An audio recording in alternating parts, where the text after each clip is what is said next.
Thank you very much for joining us, and welcome to the regulars, and also special welcome to those that are new to this town hall. We do hold these town halls on a monthly basis, and we have different topics every month. This month of May, we are talking about planning for socially engaging projects. As you know, that we'll be moving into the third term where we all do projects, especially for those that are in high school. And our focus will also be on how learners learn from each other.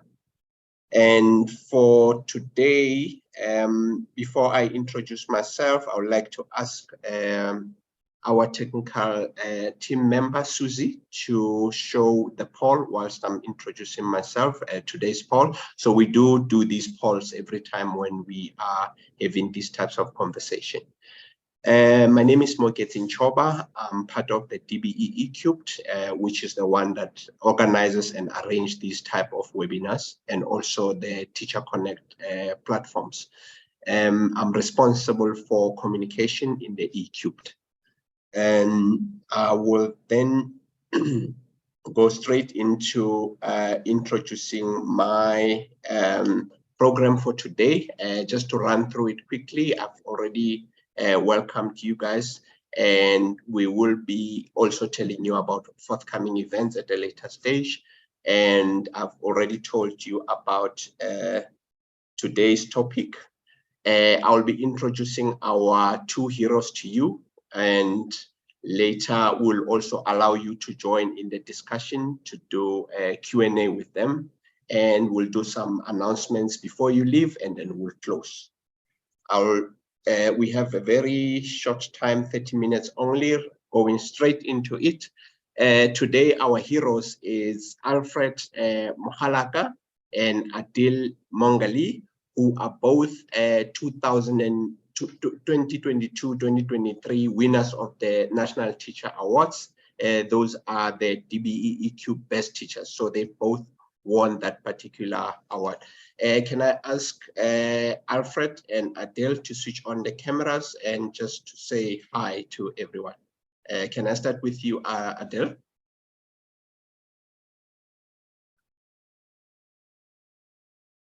You're on mute, Adil. Please unmute, Adil. Okay, can I try Ali in the meantime? Ali, can you unmute and just greet?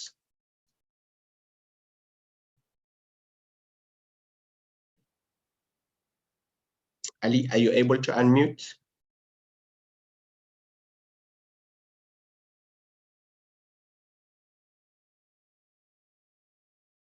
Okay, let me go on, and then we will give them a chance to say hi once I've introduced them. In introducing them, I'm just going to play their videos that will tell you who they are. My name is Adil Mungalee. I'm the Deputy Principal of Dr. Yusuf Dado Primary School, which is found in the Gauteng West District of Gauteng here in South Africa. I've been teaching for 24 years. I currently just completed my master's in education, and the study was focused on, digital learning, and actually the topic had dealt with how teachers managed to use digital skills and digital learning during the COVID-19 period. I am a father. I'm a husband, and I'm a father of 4 children. I love fishing. I love survival skills training. I love knife making. I love the outdoors. I'm interested in anything to do with sustainability and the protection of our environment.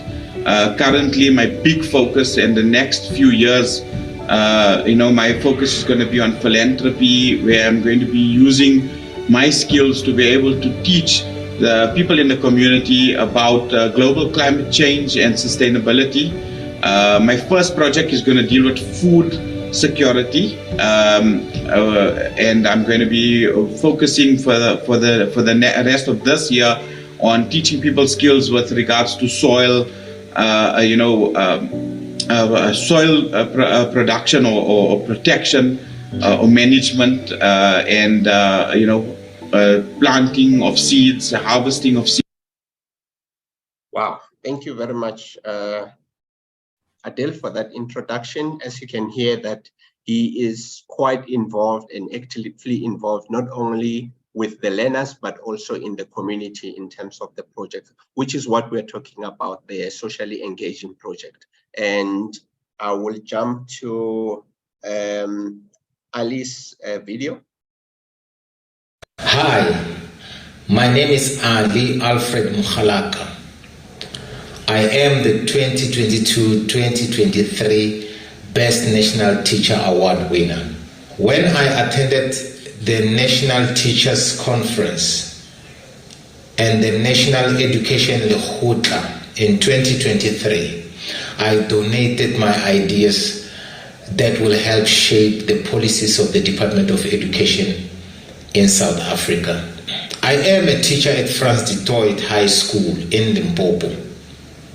I am heading the Department of African Languages at our school. I have been a teacher for 30 years. I am responsible for managing staff, monitoring the quality of education and teaching, developing subject improvement plans, and ensuring quality assessment throughout. I am also a member of the SMT, where I give general inputs when it comes to the management of the school. I've been teaching matric with great success, producing 100% results pass rate every year. I've been part of the Department of Education in Limpopo initiatives to introduce African languages in the former Module C schools. Now, these are the schools where African learners were not given the permission to learn their languages.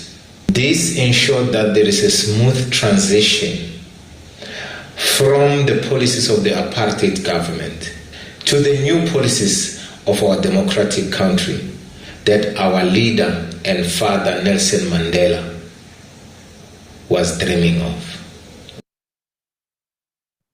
Wow, thanks very much, Ali, for that introduction. And as I said, that these are the two people that are good for this that we're discussing. Can I ask Ali and Adil to be on camera, please, with me?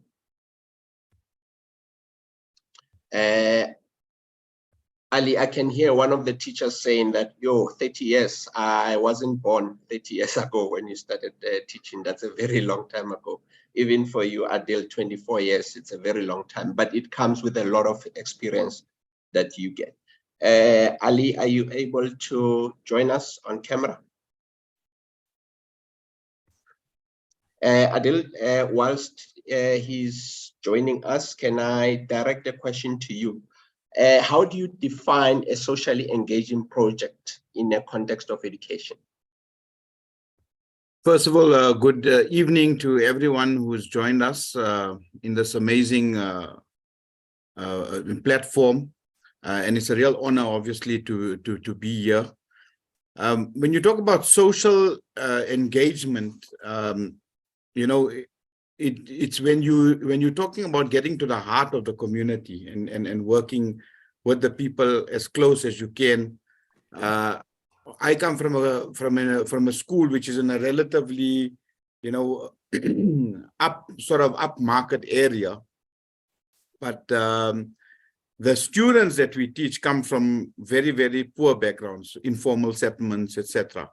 So we want to work with those learners and their parents and try and help them to sort of uplift, living conditions that they have, to assist our learners, of course, in every kind of aspect that we can, which will help them with their education.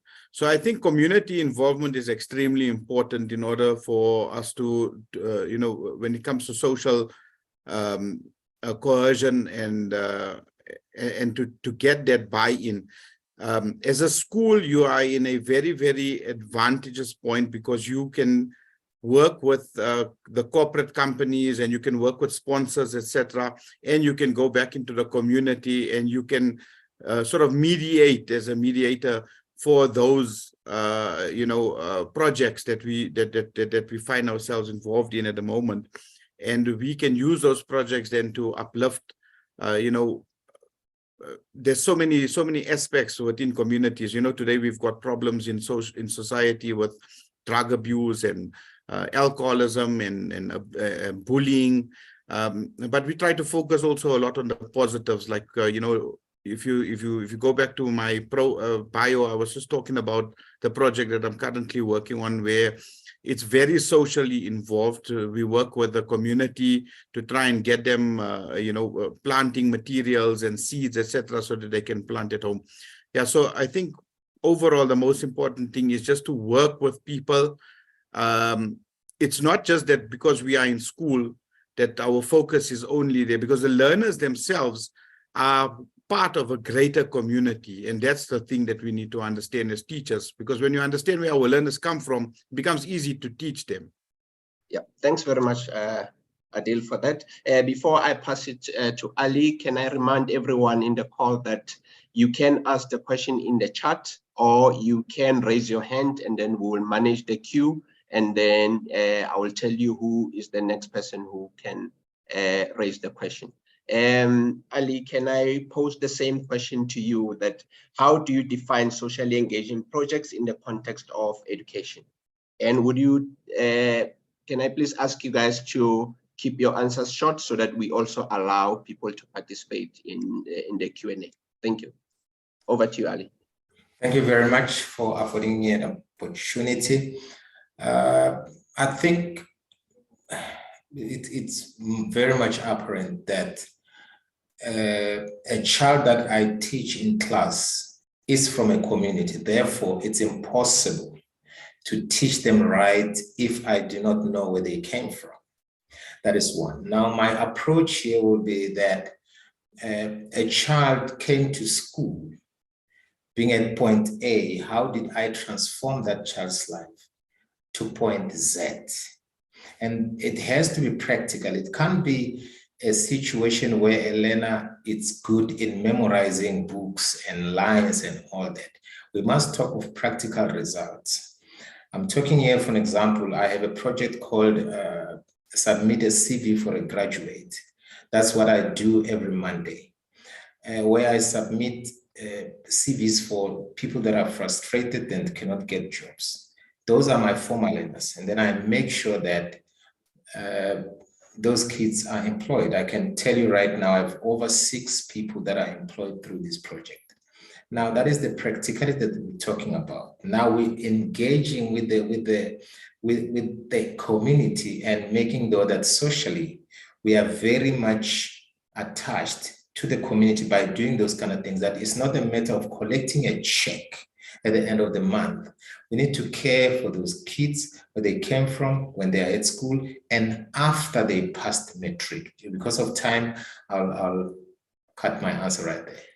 Okay, thanks very much. Just a reminder to all participants, you can pose your questions to my 2 guests in the chat, or you can raise your hand and then I'll give you an opportunity to ask questions.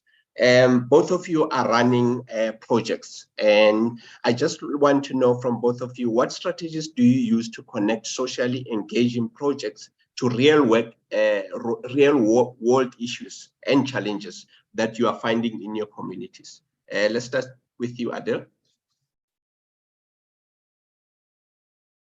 You're on mute, Adil. Thank you. Go ahead. So one of the big issues that we know we're facing globally is global climate change, and we're all looking for sustainable living solutions, sustainable agriculture, sustainable water solutions. And I try to take those real life problems that we're having and bring that into the context of, the learning environment. So I want to question my learners, although they're little ones, I want to question them on what these problems are and how we can come up with solutions to to sort of rectify those problems. And one of the like just for example, for today, I was working with a group of grade 7 learners, and we were trying to find a solution to a problem of getting water in an hydroponic system. And I said, how can we incorporate what you're learning in coding and robotics to that? So we sat around, played around with the idea, and then they said, so from what we've learned so far in coding and robotics, we can take a program and we can write it so that the Arduino chipset can actually send a message to a thing called a solenoid valve, which can open and close according to our instruction. And I said, that's amazing. And that comes from the learners. Now, that particular project, so if they get that right, it falls into a bigger project, which we've got, where we are, like I showed you, we're talking about getting people to plant food in their own homes. And if we can come up with the solutions in the classroom, which is very, very apt, and we can adapt it to what the people are doing at home, we're functioning in a sort of a very different teaching and learning environment now, because it's very real. The problems are real, and the solutions to those problems are real as well. I think that's extremely important, is to keep it focused on real life issues and how we can sort them. So we're not just learning things in class that don't really relate to anything. Here there's something that there's a real problem. We're trying to provide food security for people so that they can plant food at home, and then the kids are coming up with solutions on how we can make that more efficient and sustainable. Fortunately, Ali, you are in a high school, so Adil deals with the young ones. And then the same question for you, for high school learners. What strategies do you apply? I think I would like to start with what are the problems. The problems that we're facing as a society is that we're living in an unequal society as South Africa, as we all know. And on a daily basis, we're facing those kind of situations, and we see that. Now, what I started at my school and around the communities in Palabora, I cannot only say my school only, is that we have, for example, I have started what we call cloth bank, where we make sure that every child that is from a poor background gets their uniform without anyone knowing that they've been sponsored those. And we make sure that those kids attend school with dignity, pride, without being undermined. Also, I have a food supply for kids that are from poor backgrounds, spoken to companies that are sponsoring us food on daily basis. Now, you need to take note that these kids, nobody knows that they received it. We do it in such a professional way. When it comes to things that affect the climate on its own, if you go to my school next to the pool there, we have a station that was sponsored. I applied for that station, sponsored by Department of Tourism in Limpopo, LIDED, yes. It was sponsored, and I'm happy that, I hope they are listening. Thank you very much.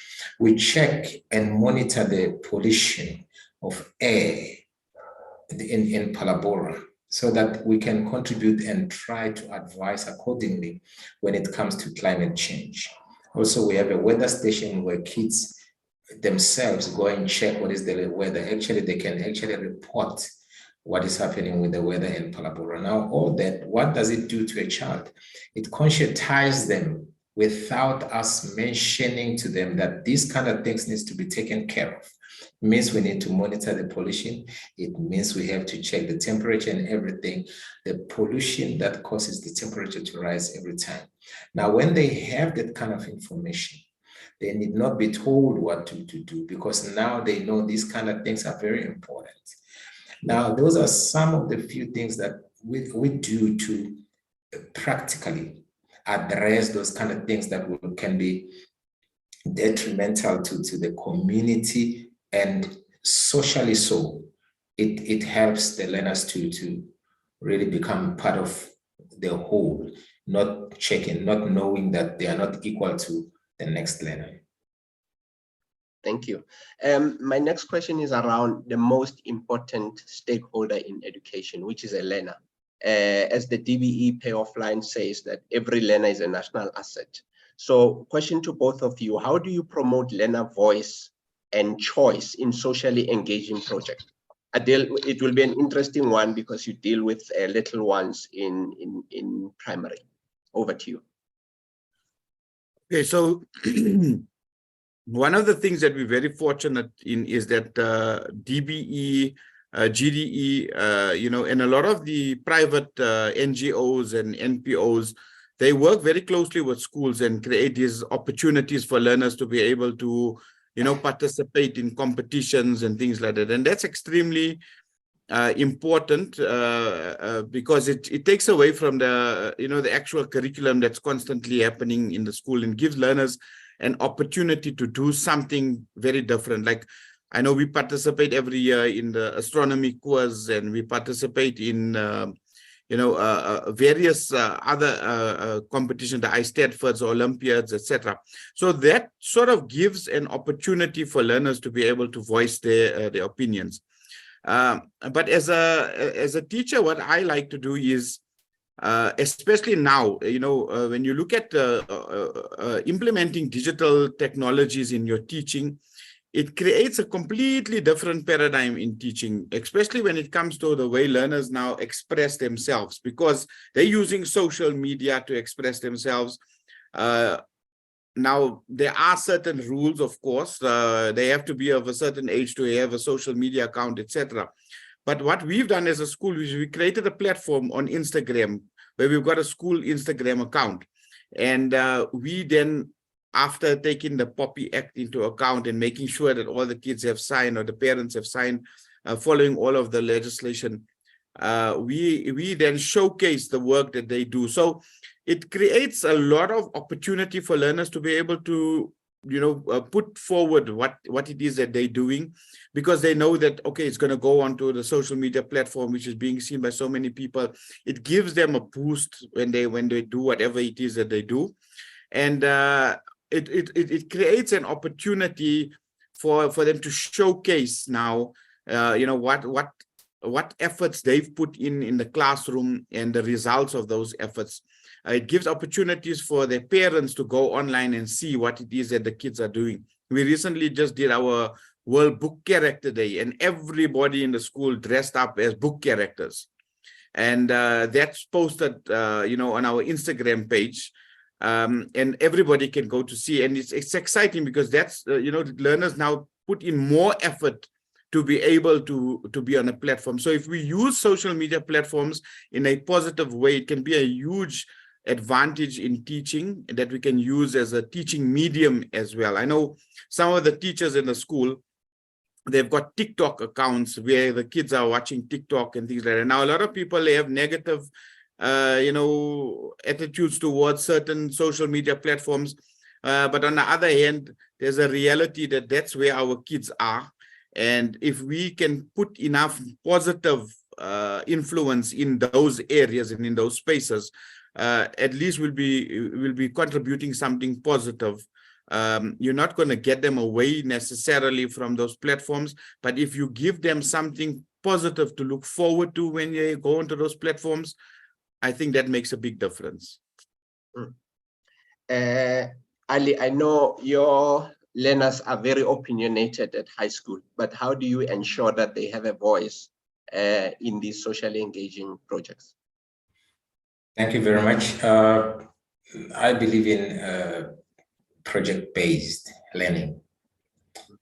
That on its own, without me doing anything, allows them to have a voice. I'll give you an example. When we do coding and robotics and all that, we started with what we call the simplest one, the QR. And then we did your virtuality. That on its own allows learners to create lessons although they submit them to me for moderation, the learners create lessons in a way that will be interesting and have flair to them. Now, that on its own, it means they already are involved and having a say on how they are going to learn. I'll give you a practical example. It's 2 days now that a new movie that I dropped, that was, it's right there on Shitsonga Online, which is my YouTube channel, a learning channel, where former France Itoy learners say their story. It's a movie that is growing big right now. It's got 2 days, but the viewership is high. It's learners. They were involved in scripting, in directing, and everything. Now, that on its own, we are saying we're no longer going to be able to spoon feed learners. It's impossible. We are actually, if I want to say, becoming very much irrelevant to the people, to the learners, because we are older and they are into this technology and all that. Actually, what they are learning in class, they can Google it. They can Google it and find that information. We are saying, and how I teach them. I teach them in a way that I make sure that they engage. And I'm gonna say that, for example, when I enter the class, I ask them a question and that they answer me on a particular topic, so that I can have a clear angle where they want to from which angle they want to approach that lesson, not taking away the syllabus of the syllabus of the department says I must do, but then how does a learner wants to engage going forward? So those kind of things are very, very important, and that's what we engage with learners and make sure that they get involved. They do things practically, and they get engaged. Do projects, do coding and robotics, plugged or unplugged, all those kind of things, but then they get involved hands-on. Thanks very much. We do have a comment in the chat. Joanne says, thank you to both educators for creating significant learning experiences. These children are being equipped with such needed skills. And then there's one question from Tabisile. She says, Mr. Adil and Alfred, how can you incorporate special to the projects that you are doing, even if it's not the whole acronym? Can I give you 1 minute, half a minute each to respond to that? Can I start with you, Ali? What is the question? You want to repeat the question to me, please? Yeah. How do you incorporate the acronym special that we use at Ecubed to projects that you are doing? Whether in terms of socially engaging, let's focus on socially engaging only. I don't know if we're talking of addressing special needs or just special. No, let's focus on socially engaging. Or socially engaging. Okay, well, obviously, when they create those kind of things, it means that it's something that they fish from the community. Therefore, it becomes a part of a community, for one. Number two, socially, if you're on social media, they have to send those projects to other learners and say, let's solve this problem. That way, you find that a learner has to answer to the project that was created by another learner. That on its own promotes being social. It creates a condition where there's communication between learners and engaging, and that is problem solving, which is one of the critical thinking, which is some of the very, very, very critical skills that are needed today. Thank you very much. In the interest of time, I will just wrap up and say thank you to Adil and Ali for your participation in this particular session. And I'm sure everyone else have found what we've shared with us valuable, insightful, and worthwhile. Thank you so much for your time, and I hope we can bring you back sometime in the future. But if you want to interact with Adil and Ali, you can join our community on our Teacher Connect website. When you go to learn.ecubed-DBE, on the right-hand side, you'll see where it says sign up or sign in. So if you sign up there, there will be there if you have further questions. Before we close, if you have not done so already, please sign up for our online training. The course itself will only take you 10 hours, and then you can benefit things as a teacher. And remember, you can also apply for your CPTD points for completing this particular course. The next event will be on the 22nd of June, and we'll be focusing on learning that matters to the learner. And please invite others when you get those invitation for the next one, but please diarize this particular one for the 22nd of June. That's all we had for today. Thank you very much, and thank you for your time. And we look forward to being with you on the 22nd, and please remember to invite others. Thank you very much, and goodbye.